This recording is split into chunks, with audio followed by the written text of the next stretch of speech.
Hello and welcome back to Basement Banter on Yup Sports Radio. I'm Jake Urich and I'm here with Jack Shea today. No Evan Anderson. We have another casualty for a second week in a row. I mean, it's just the winter time in college. You know what happens with the sickness. So today we have a lot of interesting topics. Last weekend was the first weekend without football since September. And really further back with all the training camp hullabaloo that goes on every year. So it was a new thing.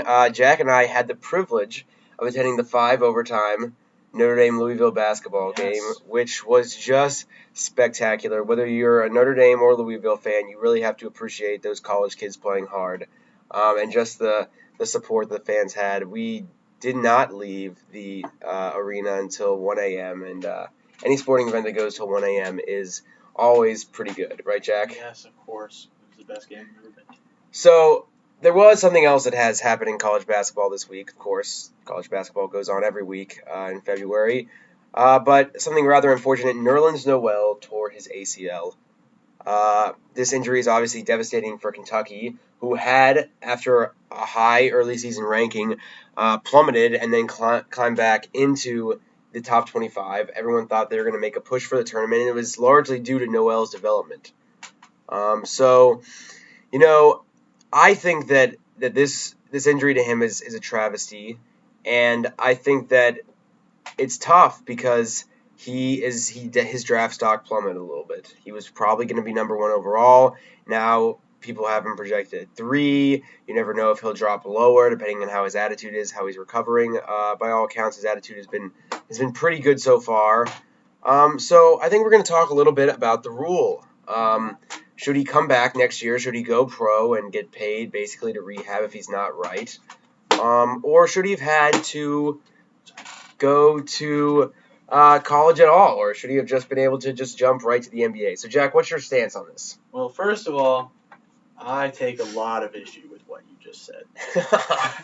I think calling this a travesty. Did he hurt his knee? I think that it is not a travesty. It is sports. This is what happens in sports. And it's just the natural. Nobody caused it to happen. There's no reason for it.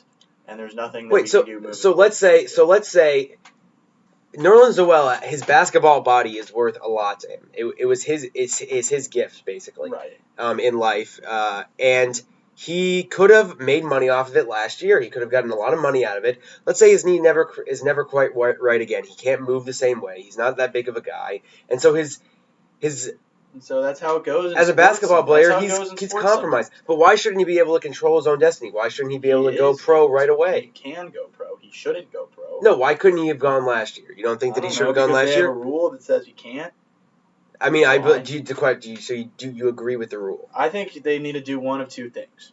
Either get rid of the rule so that they can go straight to the NBA out of high school, or make them stay at least 3 years in college. One of those two things.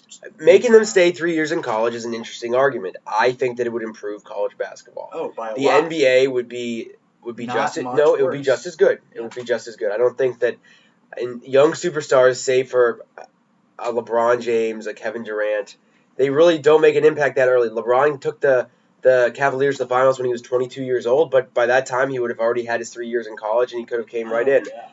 I'll tell you what this one and done rule, who it helps. It doesn't help the Kentuckys of the world, even though they won a national title last year. It helps the Notre Dames of the world, because we're playing a bunch of teams that don't have much experience, because we have far inferior recruiting and our guys are not one and done. Okay, but that's a different issue about recruiting to a major university, and that the fact they still have bumbling 6'10" white guys that they have to develop for 4 years before they can actually play. But the point here is that if you do that, you are basically restricting their ability to go after a career. I mean, the NBA does not require a bachelor's degree. You have the requirements. It's a physical requirement, and if you have that physical requirement coming out of high school, why should you not be allowed to pursue it? I mean, to me, it's not. It's the NBA's rule, and the NBA probably believes that having guys in the NBA who have who are that much less mature, is not good for the NBA. is not good for. I don't think it's not good for the NBA. I think that someone came to David Stern a while ago and said, "Hey, like this is not good for college basketball. Honestly, the you NBA can fix sucks, this." So they got to do something to fix it. No, the NBA is not. The NBA would be helped by these guys going from high school. Look at the guys. Maybe they would. That's what maybe they would. I think they would be helped, and I don't think that you have the right to restrict someone's ability to go pro. Well, at the end of the day, they're an organization. They're a business, and they got to do what's best for their business brand. And having guys who come in with no idea how to spend money, who would just plummet financially, doesn't look good for the league. And but they don't know. But you can't tell me. You can't tell me analysis on this. And they didn't like it when they had it before, and now they think that this is a better rule. Jack, I don't think it's a better rule. I don't like the rule. I would wish it would be different, but there is reasons for it. I mean, I understand that, but how can you say that 1 year in college actually teaches them how to spend money? But the NBA thinks it does. Okay, well, that being said, so if you were a top high school player coming out of college, would you consider, or out of high school, going to college, would you consider sitting out a year not to risk injury? Absolutely not, because it goes against everything that American sport is about. What is American sport about? It is just not okay to do that. If I was an NFL GM, I would severely question. Wait, we're still talking about the NBA here.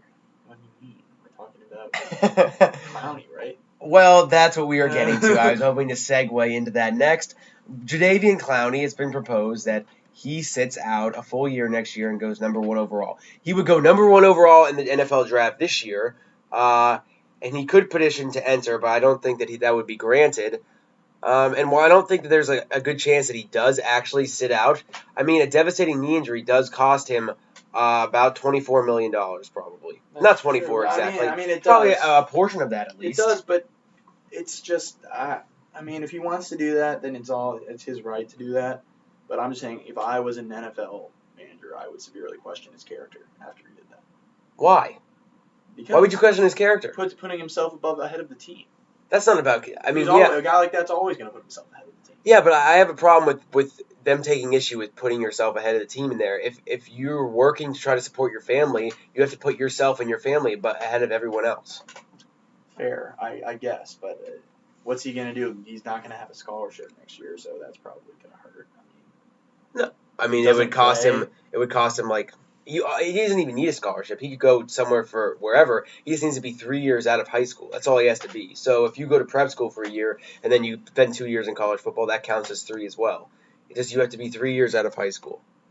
So, I mean, I'm not saying that it's a good option. I'm just saying that for some of these guys, it could be a viable option. He has the right to do it. I just think it's not good for either the NFL or college football. True. And you know what? Even if he just decided to sit out and to train, there's nothing saying that he wouldn't get hurt doing that. He wouldn't get hurt doing that. So, no, you're right. I'm just saying, like, the fact that you restrict them, if indeed someone does eventually, along the lines in the next couple of years, say, I'm sitting out next year, then it's going to set off complete draft reform in the NBA, or for the NBA draft and the NFL draft. Because then all of a sudden you have to renegotiate. If your players aren't going to play because they can't go on to the next level, then it's not helping college sports. And at the same time, the NFL is just waiting for these guys. Because it would be not good if it became a routine thing in college football. It would be bad. Well, I mean, it's almost. I don't think it's not the same. It's not the same. But in high school sports now, a lot of guys will sit out. Maybe they'll go take 8th grade twice. They will have passed. They do that a lot. It's similar though. They're holding themselves back a year. So and also better when they get to exactly. School, but along those lines, if you think about it. It's the rule. It doesn't even make that much sense. It's 3 years out of high school. But if you think about like a Moby Okoye from a few years ago, he played at Louisville. He was a first-round draft pick to the Texans. He was 19 when he came in the NFL because he grew up in Nigeria and he ended high school earlier. But I mean, it's not even an age thing. It's not even an age thing. It's just if you're talking about maturity, it's just. The rule is there are ways to get around it, and there are ways that it doesn't make sense. I just don't. It doesn't sit well with me. The rule does not sit well with me. I guess. I think the trend in college football, when I look at it, is for guys to stay. Even for a 4th year. When you see Matt Barkley decided to stay, Manti Te'o decided to stay, big name guys all throughout the college Andrew football Luck world. decided to say. Andrew Luck. It's becoming the trendy thing to do to stay in college. Here, you know what? Let me. One thing that is true about all three of those guys is that their families, they don't need immediate financial support from their. That's true. But you know what I would like? I would like this. I would like for the NFL or the NBA to institute some kind of system where they had their people in their offices, the NFL offices, that ranked. Maybe it's the top 32 the first round or the top 64 with the first and second round. They said, here are our top 64 guys. If you're a freshman or a sophomore and you're ranked in the top 64 guys, it's like as you would be a first or second round pick, then you can come out early. Yeah, but then who in the NFL would have the authority to make that? Because every team judges players differently. No, I know. I'm saying I would rather have the NFL designate these guys, the owners or the whoever representatives from the teams can vote on these guys who do this. Because I don't think in every situation that it makes sense to stay. But I do think that for a majority of guys, it makes sense to stay, especially for the NFL. I think there are exceptions, though, and I think that if there's like a committee to decide who can come out and who will have an impact, then I think that it would be good. And it's not just 64 guys that they think can come out that are underclassmen. They have to rank the top 64 players in the draft who will be coming out. That way, if one year you have no freshmen, then that's fine. If another year you have 8 freshmen, that's fine. I just think that it would make the rule more flexible, and that's what I'm about. I think that it should be able to kind of bend with who you have. That's my suggestion. That's my take, and you don't have to accept that. I know you probably won't accept it. The football and basketball is very different because college football is much more popular in America than college basketball. What? I think that's no, Jack. Yes, Jack, it's not more popular. Yes, it is. I mean, Jack, it is more popular. No, they send more. They get more revenue because more people can come to the games. Is it more popular? Do more people watch it? I'm not sure of that. It's a bigger deal to guys because most elite college football players grow up either in the South, Texas, California, Florida, and they grow up wanting to play college football and then go into the NBA. I think most elite are going to the NFL. All right, yeah. Fine, Jake, fine. Hey, I'm just calling them out. Most elite basketball players go up dreaming of going straight to the NBA. College basketball doesn't have as big of an influence on the culture as football does. No, I know. I understand what you're saying, Jack, but I think that March Madness is bigger than any postseason football game. Sure, but it's and I also think, you know what I think? And I think is that college football seems like a bigger deal because it's one game a week and you build up to it. And so it's a big deal for people. They can clear their schedules on Saturday to watch football. Whereas college basketball, I don't think it's necessarily less popular. It's just throughout the week. It's the way the sport is. And you know what? I'm not going to agree that it's necessarily more popular. Does it generate more revenue? It's by every stretch of the imagination more popular. It's not by every stretch of the imagination more popular. Generates more revenue, has better but more TV fans can come. viewing. Yes, of course, football sells. Yeah. We understand that, but I don't think that you can say that it's not patently better. I think players who grow up don't just think of the NFL when they're playing football in the youth, and they're in high school. They're thinking about playing for they're thinking about playing for the Tide or whoever, the Trojans. But I think that's an erroneous statement. It's not. I think there are football players that dream. I don't think there are many basketball players who grow up. I don't think there are many basketball players who grow up in like Philadelphia who grow up like, oh, I can't wait to play for Duke someday.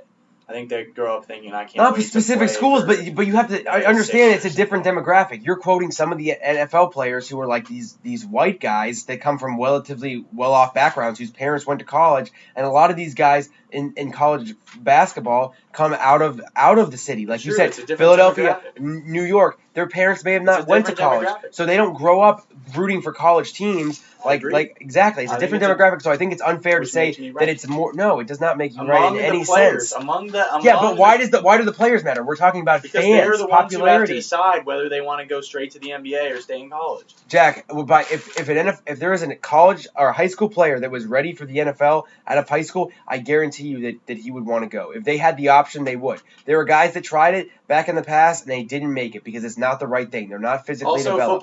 Football requires more physical. Right, but more physical development. What you're saying is that, these guys want to go to college because it will help them get to the NFL. Whereas the NBA players, they don't need to go to college. College doesn't help them because they're playing against a bunch of average guys that have no shot at making it to the NBA.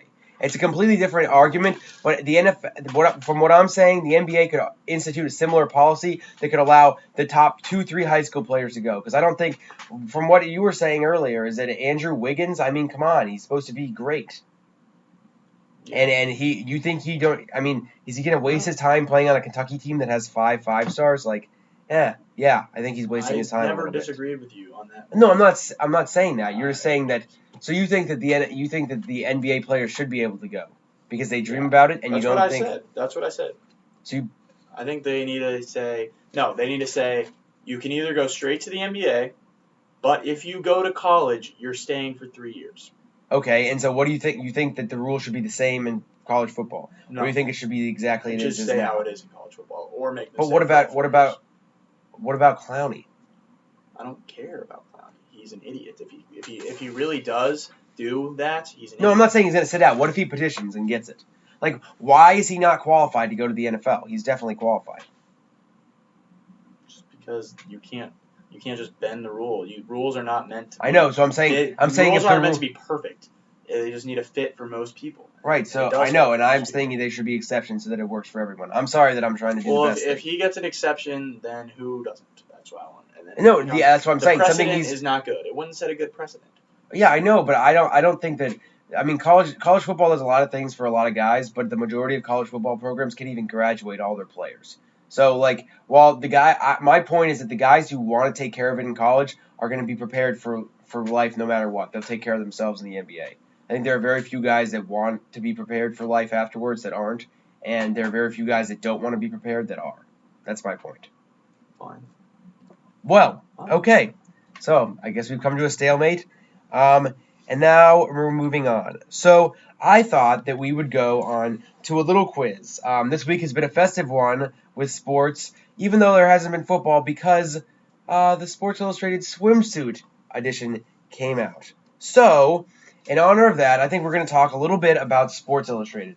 As we know, this is Michael Jordan's 50th birthday is coming up this week, and it's the NBA All-Star Game. And Michael Jordan has graced the cover of Sports Illustrated 50 times. Okay? I thought that was going to be the question. That's not, Jack, I wasn't going to give you that kind of question. That's too easy. So there are 7 other guys that have had at least 17. Okay? All these guys are big name guys. I'm going to give you 10 guesses to get 5 of them. Okay? Okay? All right. 17. At least 17. Okay. Can I start? Michael Jordan's leading. Yes, you can start. Michael Jordan. Well, no, I already gave you him. There's 7 other guys above 17. You got to get 5 of them. I'm not from you can't take him. Joe Montana. No. Strike 1. All right. I guess you get more than 1 strike. You get 5 strikes, but it's fine. It's fine. Jeez. Okay, I'm going to give you a hint. I'm going to tell you the sports. Okay? There are 4 basketball players, 1 football player, 1 golfer, and 1 boxer. All right. The golfer and boxer are gimmies. No, not really. Oh, come on!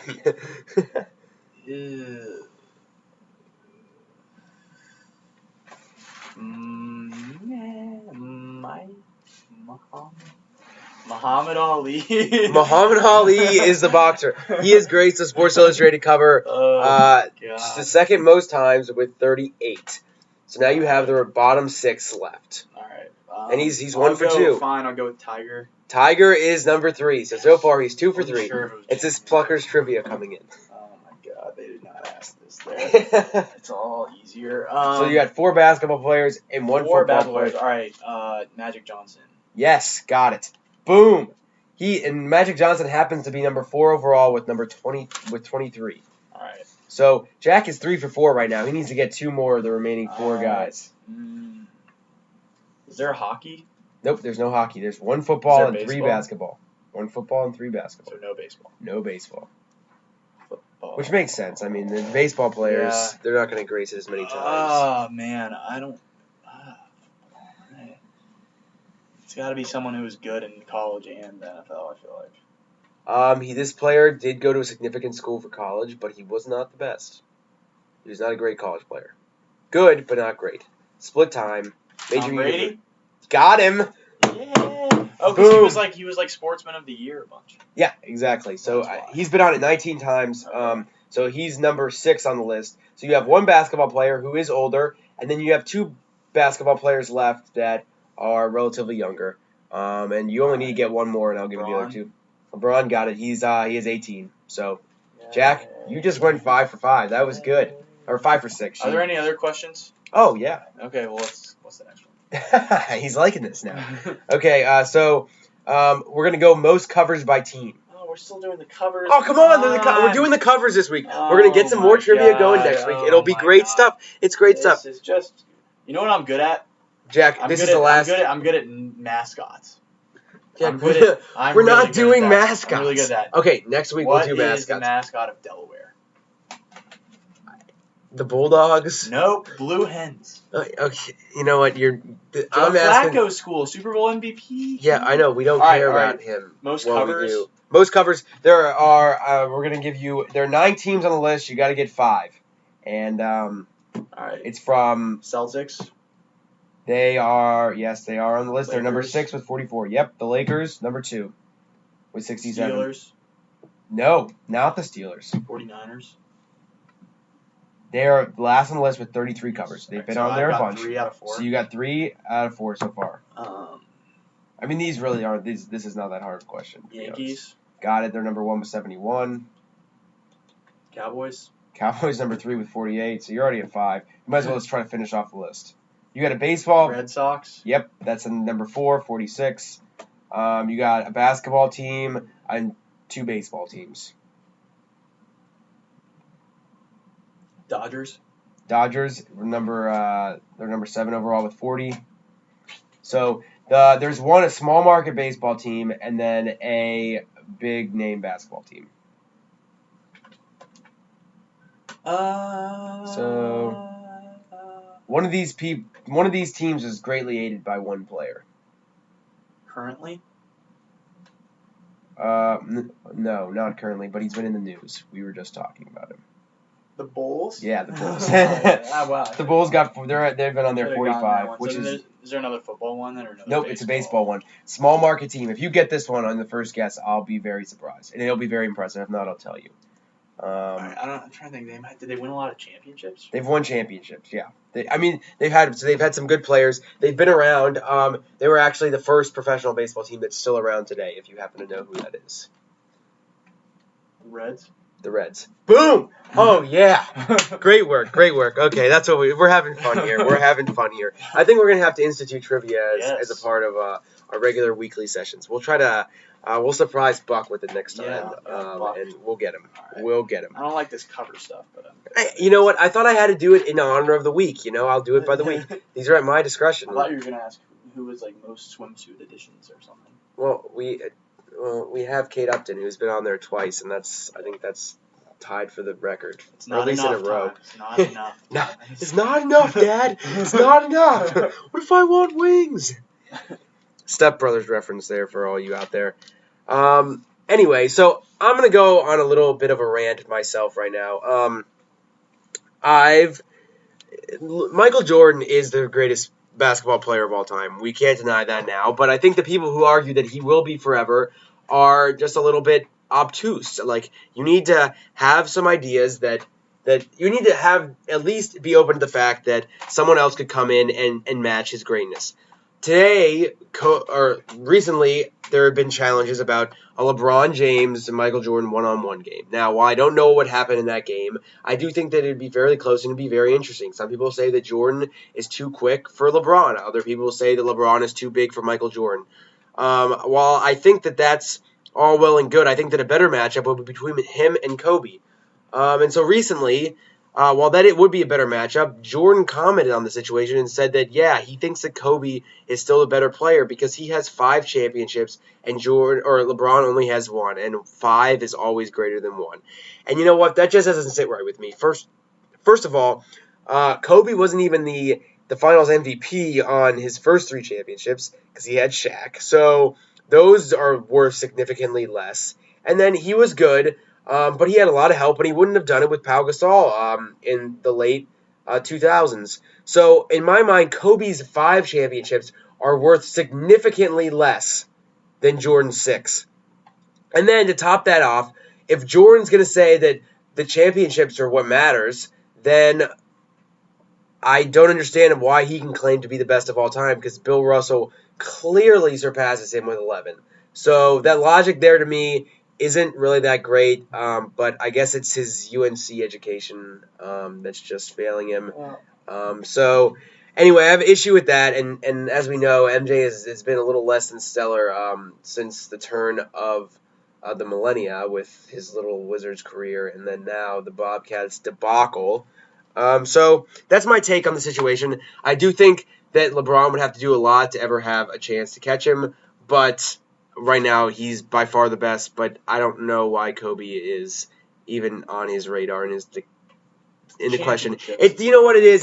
The fact is that everyone wants to compare the greatest basketball players to Michael Jordan, and the fact is that there is one Michael Jordan, and there is going to be a lot of other guys, and that the fact that we keep trying to compare them is just a disservice to the great players of the league.